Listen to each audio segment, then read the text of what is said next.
que você começou, vá até o fim. Amém, Deus te abençoe, vai para casa. Tem gente que está precisando dessa palavra. Porque muitos de nós começamos a obra da nossa vida e estamos desistindo no meio do caminho. Tua vida não acabou, querido. Ainda tem coisas para acontecer, por isso que você está vivo. Se não tivesse mais nada para acontecer na tua vida, Deus fala, anjo, vai lá, porrete na cabeça, morre, traz. Acabou. Se você está vivo, é porque tem coisas ainda para acontecer na tua vida, portanto, conclua. Mas eu não estou falando só da obra da nossa vida, eu estou falando de coisas na nossa vida também, que muitas vezes começamos e paramos, não terminamos, não concluímos, e esse monte de coisa inconclusa na nossa vida faz com que a vida parece que não foi, que não anda, que não vai para lugar algum. Tem gente que já desistiu no meio do caminho. A vida da gente ela tem que ter fundamento, tem que ser uma obra sólida. Aprenda a construir coisas duradouras na sua vida, relacionamentos fortes, uma vida bem fundamentada. Ao longo desses 24 anos da nossa comunidade, nós temos aprendido muitas lições, e eu quero começar, estou já desde o domingo passado, repartindo com vocês algumas delas. Quero que você saiba que cada coisa que eu estou ensinando aqui foram testadas e aprovadas por cada um de nós que convivemos aqui. São princípios que já funcionaram e por isso deram resultado. Eles também vão funcionar na sua vida e também vão dar resultado na sua vida.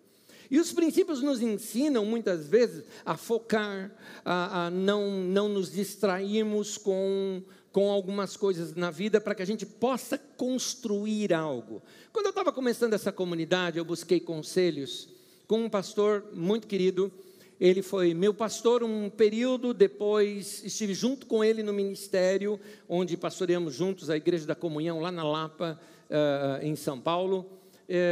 Hoje ele é pastor da Igreja Bíblica da Paz, pastor Edson Rebustini, gente boa demais, igreja maravilhosa. Se você um dia estiver lá pela Vila Guilherme, passa lá, assiste culto, gente boa demais.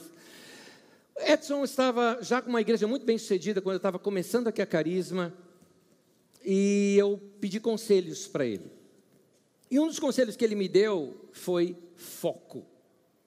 Por exemplo, na minha área, o que ele me disse foi o seguinte: ele falou, Anésio, os primeiros 5 anos da Carisma, para com esse negócio de sair para pregar em outros lugares, sair para um monte de lugar, fica lá, prega todo domingo, esteja lá, todo domingo, a não ser quando você esteja em férias, fique lá, fundamente algo, dê segurança para aquele povo de que você não é um aventureiro, que você não está ali brincando com eles. E é verdade mesmo, eu não estava. Eu tinha uma obra para realizar. Ele falou, uma obra para ser bem realizada, ela precisa de dedicação, ela precisa de foco naquilo que você vai fazer. Muitas pessoas se enganam com o sucesso do ministério. Começa a ser popular, começa a pregar fora, sai, faz um monte de coisa e não faz nada.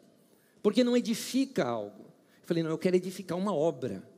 Tanto que para mim, ficou muito forte a letra de um cântico que a gente canta aqui, que diz assim, eu encontrei o lugar, daqui eu não vou sair. Esse é o meu lugar. Eu tive algumas oportunidades ao longo da minha vida para ser pastor em outros lugares. Eu tive 2 convites para ser pastor nos Estados Unidos, um na Inglaterra, tudo pago, tudo... Eu falei, não quero, não vou, não cogito. Teve uma situação que eu fui até um pouco mal educado, porque quando eu disse não, a pessoa pegou e aumentou o preço, falou, não, mas é um salário de tanto, a gente faz isso. Aí eu fui mal educado, falei, eu não estou à venda. Tá? Ponto, acabou. Foco na vida. Ou você concentra e faz algo, ou você vai tentar fazer 10 coisas ao mesmo tempo e acaba não fazendo nada. É dessas histórias que a gente tem aqui na nossa comunidade que eu quero tirar algumas lições que funcionaram aqui e podem muito bem funcionar na sua vida. E a primeira delas é a seguinte, segue comigo. Pouca coisa bem feita é melhor do que muita coisa mal feita. Vamos falar juntos? Vamos falar juntos? É didático isso. Quando você repete, você memoriza melhor. Vamos falar juntos? Pouca coisa bem feita é melhor do que muita coisa mal feita.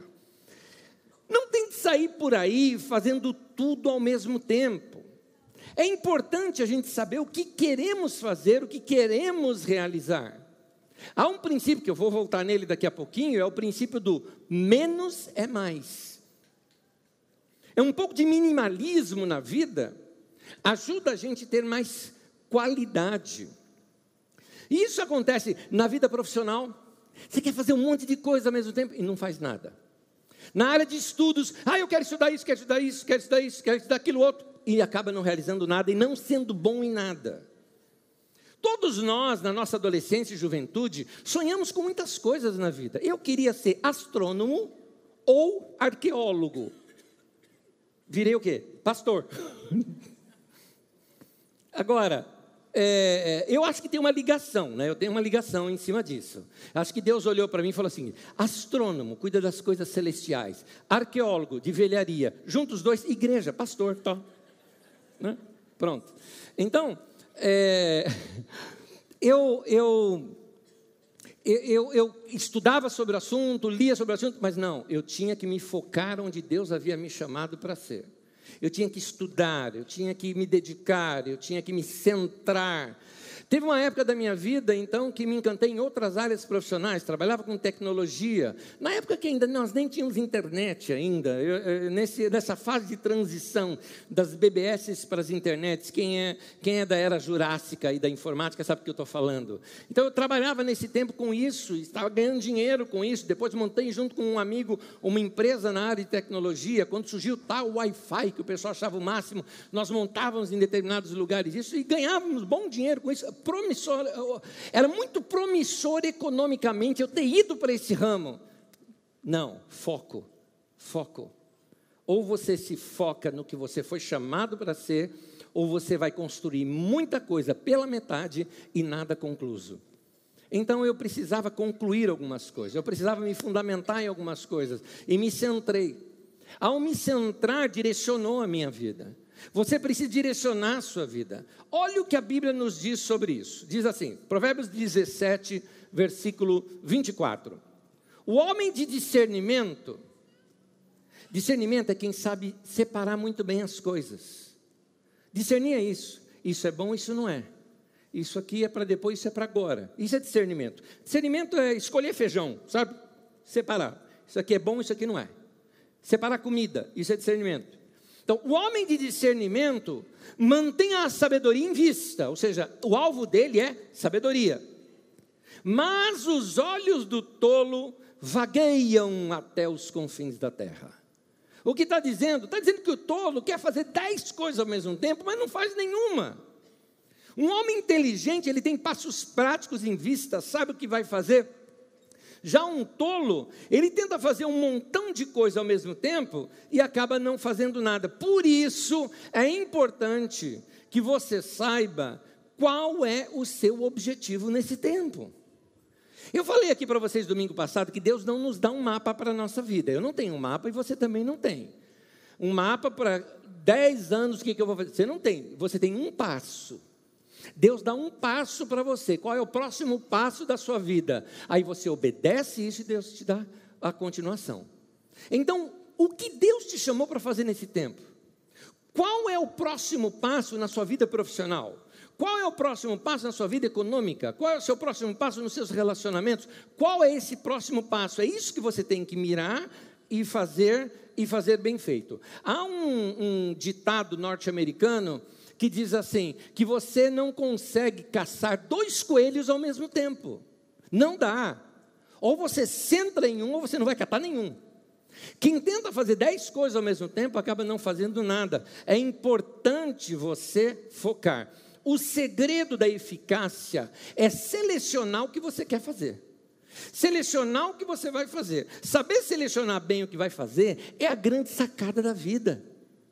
Nesse momento eu vou botar minha vida financeira em ordem. Foco naquilo. Aí você coloca em ordem. Nesse momento eu vou cuidar da minha saúde. Foco. Quando você faz isso, você consegue colocar em ordem e organizar. Nesse momento, nós vamos arrumar nossa casa. Deixar a casa confortável, gostosa, bonitinha. Foco. Se você não faz isso, parece uma viagem no meio do caminho, você gasta o dinheiro, acaba não fazendo nada, a viagem também não foi bem planejada, dá tudo errado, aí você gastou o dinheiro, e aí vai embora. E aí vai tudo embora. Foco. Se a gente não tiver foco na vida, a gente não consegue. A diferença entre ser eficiente e ser eficaz é isso aí. Eficiência é saber fazer certinho uma coisa. Eficácia é saber fazer a coisa certa, fazer o que tem para fazer. Eficiência é a seleção brasileira contra a Bélgica. Eficácia é a Bélgica contra a seleção brasileira.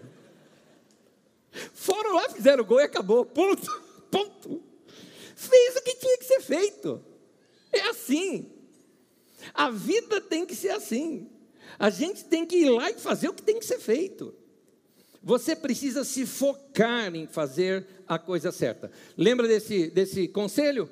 Pouca coisa bem feita é melhor do que muita coisa mal feita.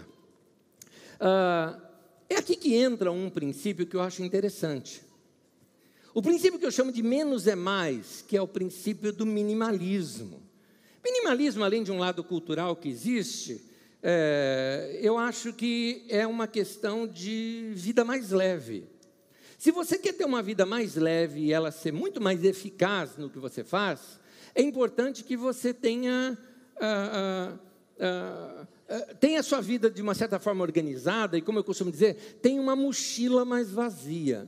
Tem gente que está tentando fazer tanta coisa, que está carregando um peso na vida e não dá. Você tem que ter foco na vida. O minimalismo nos ajuda em algumas coisas. Por exemplo, o minimalismo deveria virar cultura para a gente. Por exemplo, chegou o tempo, já falei isso para vocês, de você ir lá na sua casa, separar um tempo e fazer uma limpa. Limpa a tua casa para você ver como que a casa fica mais gostosa. Entra naquele mocó da tua casa, mocó é o quartinho da bagunça. Vai lá para o mocó da tua casa, vai ver quanta coisa você pode jogar fora ou pode doar. Olha os seus armários, olha as suas gavetas. Por isso você não acha as suas coisas, não é? Porque você não tem tanta roupa, você não precisa de tanta roupa assim. Você não precisa de tanto sapato assim na sua vida. Tem uns lá que você não usa há muito tempo. Tem roupa que você fala, não, deixa aí, eu vou emagrecer. Para, você não tem tanta fé assim. Respeite-se, entende? Vai lá, doa aquela, compra uma outra maior, você fala, olha que legal, todas aqui me servem. É bem melhor isso. Minimalismo significa que você é mais eficaz, você tem coisas que funcionam, a vida é mais leve para você nesse sentido. Às vezes a casa de alguns de nós é tão cheia de coisa, mas tão cheia de coisa, não tem nem espaço para você andar dentro da casa. Tem gente que ele pratica balé dentro de casa, de tão apertado que as coisas, ele para passar, né, fica assim, sai para lá, para cá, para poder chegar em algum lugar da casa. Libere espaço. A casa tem que ser boa, tem que ser gostosa. Isso eu estou falando não como prática, isso eu estou falando como cultura. A cultura de não vou ser um acumulador, a cultura de não vou tentar 10 coisas ao mesmo tempo, a cultura de pouca coisa bem feita é melhor do que muita coisa mal feita. Pensa isso na sua área de estudo. Você está estudando 10 coisas ao mesmo tempo. Estuda uma de cada vez bem estudado. Que tempo é esse da tua vida? É tempo de você se dedicar a uma pessoa, é tempo de você se dedicar ao trabalho, é tempo de você se dedicar ao estudo. O que é para você fazer nesse tempo? Se você não for eficaz, se você não fizer o que tem que ser feito, o que precisa ser feito, a sua vida vai ficar sempre pela metade, e essas coisas inconclusas na sua vida vão ser peso para você, não vão te trazer realizações. É aqui que eu entro o segundo conselho. Olha esse segundo conselho. Conclua o que você começou. Vá até o fim. Ter coisas novas na vida é uma delícia. É empolgante, é motivador, mas nós estamos criando uma cultura de coisa nova. E não sei se você já percebeu, mas a cultura da sociedade acaba impregnando na gente e resultando no nosso comportamento. Vou te explicar. Nós temos, por exemplo, entrou para nós a questão de uns 20 anos atrás, a cultura do fast food, ou a cultura do drive-thru. Você chega num lugar, paga, passa do outro lado, está tudo pronto para você. Não tem tempo de preparo, não tem tempo de nada, é pagar e receber, e depois pega o pacote e joga fora. Essa cultura faz o quê? Cria em nós esse estilo de vida. O nosso estilo de vida é que tudo é muito rápido e que tudo é descartável. E aí ela começa a virar cultura para a gente onde não deve. Por exemplo, pessoas começam a ser descartáveis. Relacionamentos começam a ser descartáveis. Isso é o quê? Cultura, é mentalidade. A nossa cultura também tem sido influenciada pelo consumismo. E o consumismo faz com que todas as coisas, elas dão prazer só quando são novas. Você, por exemplo, tem um celular muito legal há 1 ano e você já está querendo trocar. 1 ano e já quer trocar. Por quê? Porque a nossa cultura já impregnou isso. O legal é o novo. Depois que passa aquela coisa do novo, aquela coisa gostosa de você ter um material novo nas mãos, perde-se a graça. Qual é o pecado disso? O pecado disso é que a gente leva essa cultura, por exemplo, para relacionamentos pessoais. Conhecemos pessoas, elas são fascinantes, mas logo perdem a graça. E perdem a graça, a gente descarta, troca e vai pegar outra. Você, por exemplo, começa um trabalho novo, fica encantado, conta da empresa para todo mundo, aquela empresa é o máximo. Passa 1 ano, 2 anos, você se enjoa do lugar. Você quer uma outra experiência novamente. E não constrói nada profissionalmente. Não estou dizendo aqui que você tem que ficar 20 anos na mesma empresa, não é isso. Só estou querendo saber o que é que te motivou a isso. Se você está construindo algo, ou se você é uma pessoa que não está terminando as coisas que você começou. Jesus cita isso numa parábola, eu queria que você lesse comigo. Em Lucas capítulo 14, tem uma parábola que diz assim: qual de vocês, se quiser construir uma torre, primeiro não se assenta e calcula o preço para ver se tem dinheiro suficiente para completá-la? Pois se lançar o alicerce e não for capaz de terminá-la, todos os que a virem rirão dele, dizendo: este homem começou a construir e não foi capaz de terminar. As casas naquele tempo eram praticamente casa como a gente conhece hoje, pau a pique. Casa simples. Construir uma torre é coisa para quem tem grana. É coisa para quem queria dar uma ostentada. Dizer, a minha casa é diferente da sua. Construir uma torre seria uma casa de 2 andares, algo assim parecido, com um espaço em cima, porque o lugar lá na Palestina, no verão, as pessoas costumavam dormir no eirado, dormir na parte de cima da casa, ao relento, não é? Para ser mais frescor. Mas construir uma mais alta do que as outras significava um pouco mais de privacidade e ostentação. E o homem, então, ele começa a construir, mas ele não sentou, não calculou o que vai acontecer. Vão zombar dele. Ao invés de todo mundo admirá-lo, dizendo, uau, vão dizer, é o contrário que você vai gerar. O que Jesus ensina para mim e para você com essa parábola, ensina o seguinte, que se você não calcular a sua vida, não planejar a sua vida, não focar a sua vida, não organizar bem a sua vida, para que aquilo que você comece, você termine, a sua vida vai ser zombaria. E ninguém quer a sua vida zombaria. A gente quer que a nossa vida seja referência. A gente quer que a nossa vida seja citada por alguém falando, olha, está vendo fulano? Vamos aprender com ele. Bom seria que isso acontecesse com a gente. Para isso acontecer, é necessário construir algo. Tem gente que não constrói nada na vida, não terminam aquilo que começou. Alguns de vocês estão tão nessa cultura de não terminar o que começou. Quer ver? Deixa eu citar aqui coisas muito práticas. Quer ver uma coisa? Alguns de vocês, por exemplo, não param em igreja nenhuma. Aqui já é a 15ª que você está indo. E pode ser mais uma delas na sua lista. Porque você, quando começa a conviver com igreja é gente, e gente tem conflitos. No primeiro conflito que você tem, já não vou mais nessa igreja, eu vou para outra, tudo mais. E não constrói nada ao longo dos anos. O que é isso, senão essa mentalidade de que a vida é descartável? É essa mentalidade trazida para a área de relacionamentos. Alguns de vocês, por exemplo, não têm relacionamentos longos. Seus amigos que você vê toda semana, quais deles você já conhece há mais de 10 anos e tem relacionamento há tantos e muitos anos? Que bom que você tenha alguns, mas a mentalidade de hoje é assim, não dá parte para outra, tem tanta gente no mundo para a gente conhecer, e os relacionamentos se tornam tão descartáveis que a gente não constrói nada, não construímos história por tratar as pessoas de modo descartável. Vamos trazer isso para a área de relacionamentos. especificamente romance. Por isso que em muitos casamentos, as pessoas no primeiro conflito ou no segundo conflito já desistem de um relacionamento, ao invés de construírem, gerarem uma nova etapa daquele relacionamento. Não vou nem chegar em casamento, a maioria termina antes do casamento. Antes do casamento. Nos conflitos de namoro que tem, as pessoas hoje estão tão nessas de, não, a vida tem que ser bela, a vida tem que ser linda. Cara, a vida também tem dificuldades, a vida tem conflitos, a vida também tem vales e montanhas, a vida tem situações assim que a gente precisa enfrentar nos relacionamentos. No primeira briga que tem, é falar, não, esse não é meu príncipe encantado. E quem diz que existe príncipe encantado no indivíduo?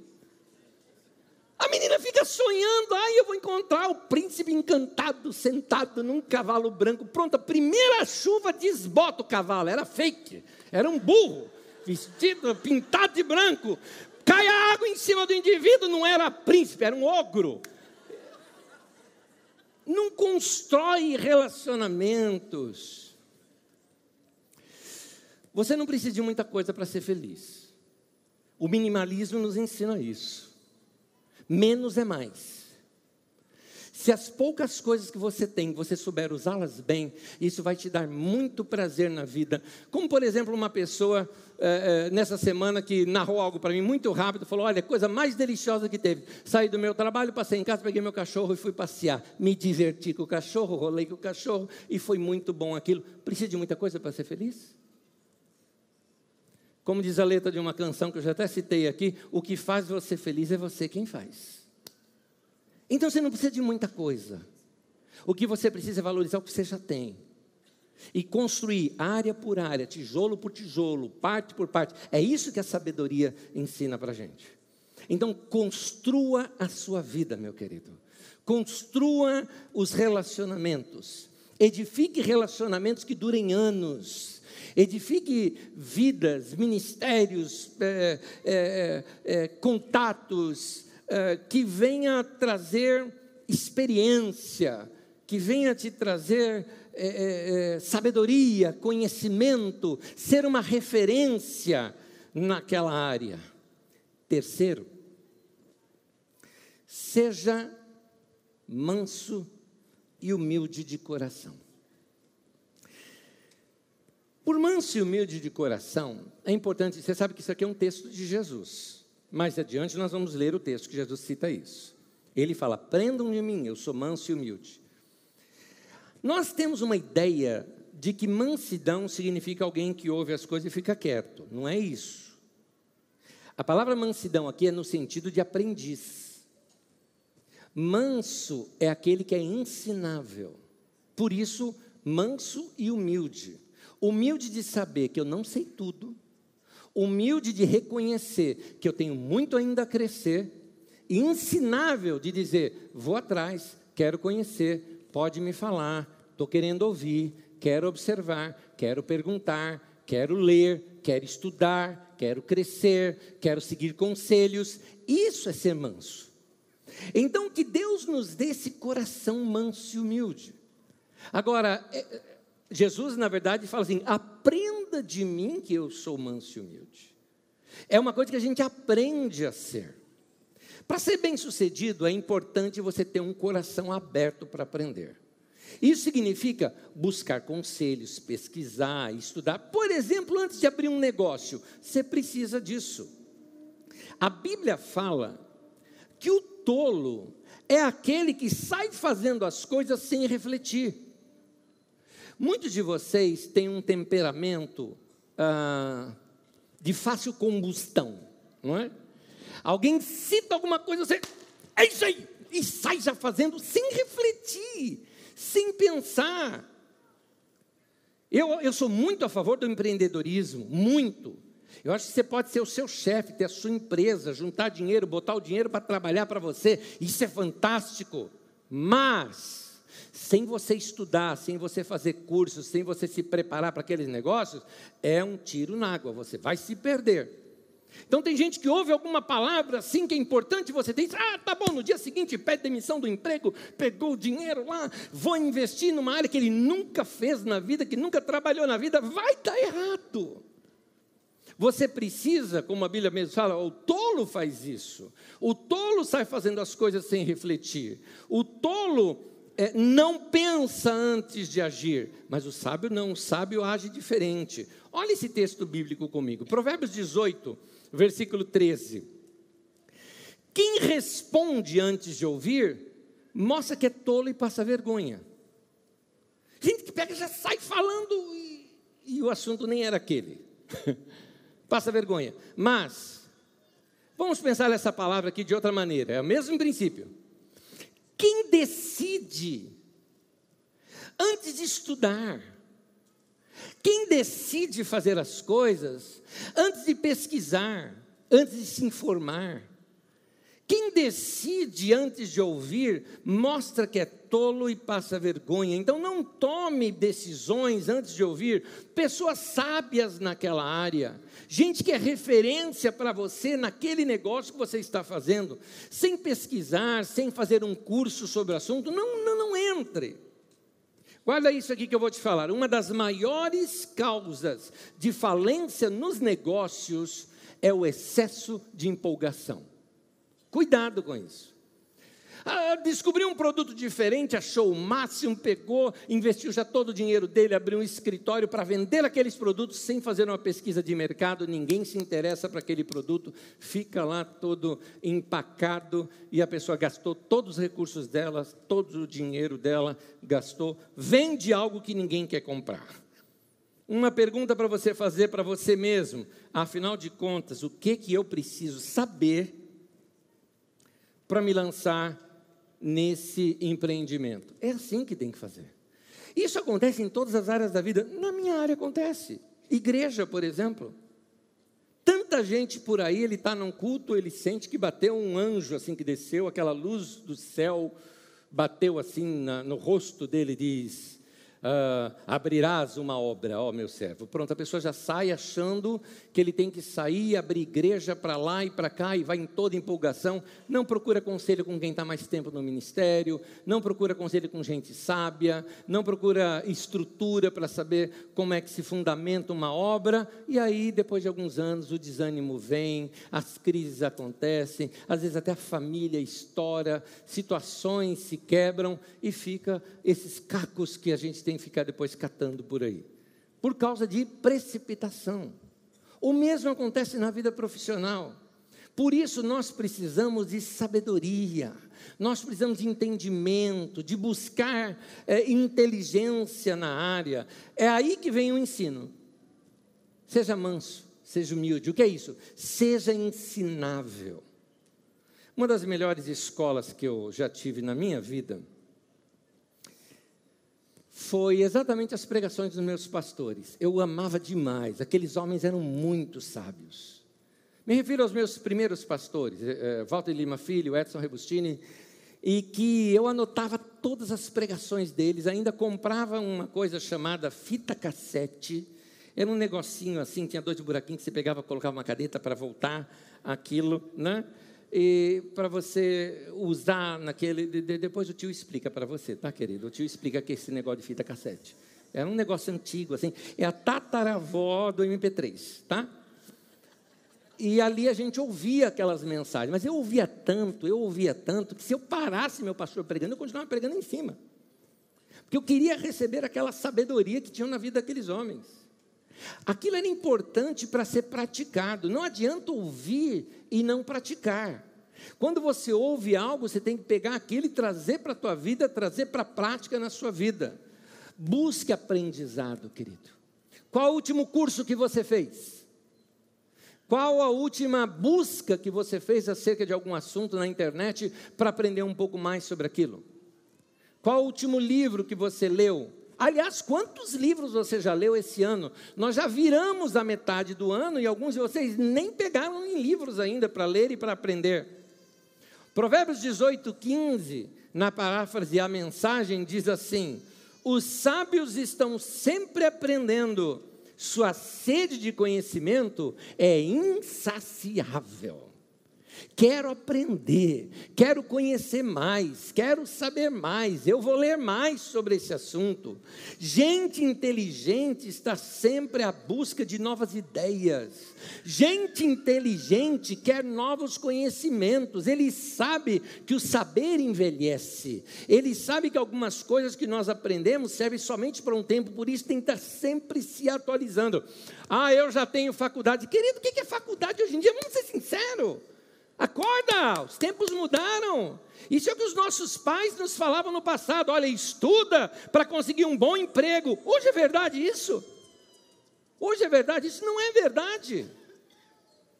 Antigamente, o cara mais atualizado é quem fazia uma faculdade. Se você fez uma faculdade, por exemplo, tecnologia da informação, 1 ano depois de terminado o seu curso, você já está desatualizado. Se você não se atualizar. Então, cabe a você manter acesa aquela chama da paixão pelo conhecimento, de crescer na sua área. Qual é a tua área? Quem são as referências na sua área? Quem você está lendo que faz melhor do que você na sua área? Para que você cresça, tenha novas ideias, para que você tenha esses insights, essas ideias, essas luzes que brilham, conhecimentos novos, ferramentas novas para você trabalhar. Para isso, se humilhe, seja ensinável, seja sempre um aluno. Bons líderes são bons aprendizes. Bons líderes são bons aprendizes. Tenha um coração humilde, aberto para aprender, aberto para ser corrigido. E hoje, tenho aqui uma correção para você. A correção que eu quero te fazer é o seguinte: faça pouca coisa, mas faça bem feito. Foco aonde você quer crescer. Aonde você pretende estar daqui a 5 anos. É importante nós fazermos isso para a nossa vida. Você tem que praticar algumas coisas aqui agora, porque senão você não vai chegar lá daqui a 5 anos. Vou contar uma historinha para vocês e já estou terminando. Uma vez eu estava pregando aqui na nossa comunidade. E eu estava numa série sobre vida financeira, e uma série até muito empolgante. Procurando mostrar alguns princípios da vida financeira que funcionam para qualquer pessoa que colocar em prática. São princípios estabelecidos por Deus, princípios simples, princípios que sua avó te ensinava, só que com outras formas. Minha avó falava, de grão em grão a galinha enche o papo. O que ela está falando? Guarda no seu cofrinho que depois você vai ter mais dinheiro. É isso que ela está ensinando. Ensinando a poupar, ensinando a guardar, ensinando, viva uma vida mais simples, mas aquele dinheiro não gaste com outras coisas. Crie uma conta, faça uma dívida com você. Todo mês eu vou pagar para mim mesmo, naquela conta, tanto por cento do meu salário. 5%? 10%? Quer ser usado? 20% do seu salário? Poupar e guardar? Muito bem. Eu estava dando um ensino aqui na nossa comunidade e mostrei isso, o quanto a pessoa poderia crescer em pouco tempo de vida, em 5 anos de vida. Um planejamento de só 5 anos e mudaria bastante a sua vida financeira, economizando tanto por cento do seu salário. Coloquei uma tela aqui, interessantíssima. Ela tinha numa coluna mais ou menos quanto você ganhava, 1, 2, 3, 5, 10 e tal. E aí você dava uma olhada nas outras colunas, se você poupar 10%, 20%, 50% em 1, 2, 3, 5 anos, quanto que você vai ter? Os nossos olhos encheram. É só você pensar aí. Como que enche os olhos se você for guardando, 10% que você guarda do seu salário todo mês, quanto que você vai ter em 5 anos? Aquilo cresce os olhos da gente. E aí eu fiz uma pausa e falei o seguinte, quantos de vocês aqui têm aqui mais de 5 anos de carisma tal? E um monte de gente levantou a mão. Falei, pois é, exatamente há 5 anos atrás, eu preguei aqui essa mesma mensagem e eu mostrei essa tela. Se você tivesse praticado isso naquele tempo, hoje você já estaria na resposta disso. Então, meu querido, o que é que você vai fazer com isso que nós estamos te ensinando hoje? Você pode vir para cá, ir embora para casa, falar, rezei a minha missa, estou indo para casa, aleluia, Deus vai me abençoar, eu quero uma semana abençoada. Maravilha, daqui domingo que vem você vai precisar recarregar de novo. Mas se você pegar esses princípios e hoje à noite dormir com um livro, e hoje, por exemplo, você já fazer alguns cálculos, ou hoje, por exemplo, você sair daqui na oração final, dizendo, Deus, meu próximo passo, eu vou dar bem dado. O que eu for fazer, eu vou fazer bem feito. Eu vou fazer tão bem feito que eu não vou precisar de revisão, porque vai ser bem feito o que eu vou fazer. Aí você vai edificando tijolo sobre tijolo, ponto sobre ponto. Passado alguns anos, sua vida está sólida, edificada, e você falando, eu me sinto nos melhores anos da minha vida. Eu quero te ensinar como chegar lá. Amém? Para terminar, fique em pé comigo. Texto de Jesus falando sobre isso. Em Mateus capítulo 11,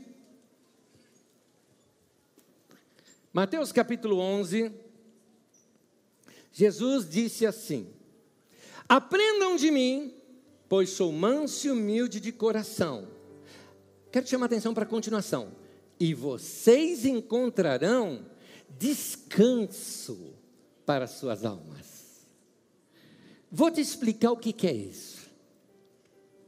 Se você aprender a ser como Jesus, praticar o que te ensina, fundamentar bem a tua vida, organizá-la, você vai ter anos, vida inteira, de descanso, de paz. Sabe aquela sensação assim? Por exemplo, eu estava analisando a minha vida. Essa semana foi aniversário de um dos meus filhos. Passeamos juntos, divertimos juntos, rimos juntos. Foi um desestresse até para mim, porque eu estava com muito volume de coisas de trabalho para resolver. Foi um tempo muito gostoso. E teve um momento que eu estava ali com eles, eu olhei assim e falei, é bom isso. É bom. Você olha assim para a sua saúde, vai, faz os exames médicos, e porque você um dia fundamentou essa área da tua vida, decidiu, fala, não, eu vou controlar melhor o meu sono, minha alimentação, meus exercícios. Aí vem os exames médicos, você olha e fala, está tudo ok, estou em paz nessa área. Você olha seus relacionamentos, e eu fico vendo assim os meus amigos, sei lá, 30 anos que se conhecem, 25 anos que se conhecem, e estamos juntos ainda, crescendo e edificando juntos. Eu falo, valeu. Jesus disse, você vai encontrar descanso para a tua alma. Alma aflita, o contrário de descanso, é aquela alma assim, ai, o que eu vou fazer da minha vida? O que vai ser da minha vida? Eu estou te ensinando. Dê um passo de cada vez, foco, construa coisas bem construídas, siga a sabedoria, se encha com a palavra de Deus, vá ler diariamente textos de provérbios, vai colocar em prática isso na sua vida, você vai fundamentar e virão anos de vida e paz para você. Para terminar, igual domingo passado, 3 pontos para a gente revisar. Primeira verdade, menos é mais. O que eu quero dizer com isso? Eu quero dizer que a tua vida talvez não esteja andando para frente, porque você está com muito peso nas suas costas. Você está tentando fazer 10 coisas ao mesmo tempo e isso não resolve. Não tente fazer muita coisa ao mesmo tempo. É melhor pouca coisa bem feita do que muita coisa mal feita. Então faça uma coisa de cada vez e muito bem feita. E aí você não precisa refazer. Pior trabalho é aquele que a gente tem que refazer. Você já percebeu? Fez com pressa, aí você tem que fazer tudo de novo. Vamos imaginar quem é pedreiro, o cara construiu com pressa, aí tem que demolir e fazer de novo. É melhor fazer uma vez só, não é? Então faça bem feito. Segundo princípio, evite distrações. O que é isso? Foco, foco, foco. Nós estamos numa geração em que existe, de novo, uma cultura que está entrando para a nossa vida e não deveria entrar. Nós estamos numa geração que nós ainda não sabemos lidar direito com a comunicação. Tanto que você não consegue parar mais para escrever uma poesia ou um texto. Aliás, nós estamos escassos de poesia, boas músicas, bons textos nesse momento. Por quê? Porque o mesmo aparelho, seja um celular ou seja um notebook, que você vai abrir para escrever alguma coisa, é o mesmo que vai vir notícia do seu trabalho, notícia da sua avó, aquele bom dia da tua tia, né? Aquele recado da sua namorada, aquela outra situação. Vem aparecer um monte de coisa ao mesmo tempo e você não faz nada. Nada, porque você se distrai o tempo todo com um monte de informações ao mesmo tempo. Foco, evite distrações. Menos é mais. Centralize no que você tem que fazer. Foco naquilo. Termina a tarefa e você faz o que você quer. Mas termine aquilo que você começou. Aquilo que você começou, termine. Vá até o fim. Não pare na metade. Por último, seja ensinável. Aprendeu algo? Vamos pôr em prática. Depois de pôr em prática, bem, qual é a próxima? Eu vou de novo. Vou dar mais um passo. Está com pressa? Pratique logo. Simples assim. Pratica logo. Sai daqui hoje já praticando. Vai buscar conhecimento. A Bíblia diz assim: com tudo que você tem. É interessante que ali se refere até a bens financeiros. Com tudo que você tem, adquire sabedoria, adquira conhecimento. Vai crescer, vai expandir a tua mente, vai buscar novos horizontes, mas foca nisso, senão você não cresce. Amém? Última coisa que eu quero fazer com você é orar. Só que eu vou orar de duas maneiras. Uma, eu quero orar e pedir que você repita comigo. Já vou te dizer o que eu vou orar. Eu vou orar diante de Deus que nós vamos nos comprometer a praticar isso que nós aprendemos aqui hoje. Então você repete se você quiser. A segunda, eu quero orar por você. Tá bom? Vamos dar as mãos? Vamos dar as mãos? Repete essa oração comigo. Diga assim: Senhor, eu me comprometo a me focar naquilo que o Senhor tem para a minha vida. Eu me comprometo a fazer o que eu tenho para fazer muito bem feito. Eu me comprometo a me abrir para aprender mais e receber mais sabedoria. Em nome de Jesus, eu empenho a minha palavra. Amém. Senhor, eu oro pelos meus irmãos, Senhor, e peço que a bênção do Senhor seja sobre eles. Que eles saiam daqui motivados a crescer. Que eles saiam daqui hoje em paz, sabendo que o Senhor deu direção para a vida deles. Que eles saiam daqui hoje, embora foram confrontados, que saiam daqui hoje em paz, porque é um pai amoroso falando com seus filhos, porque quer ver o melhor de suas vidas. Que eles saiam daqui hoje, se sentindo queridos pelo Senhor, mostrando, entendendo que o Senhor está mostrando o caminho que eles têm que seguir para experimentar o melhor em suas vidas. Põe a tua boa mão sobre eles e os abençoe. Seja essa semana uma semana deliciosa, com muitas experiências boas e profundas com o Senhor, em nome de Jesus. Amém, amém, amém e amém. Que Deus abençoe. Aleluia! Maravilha!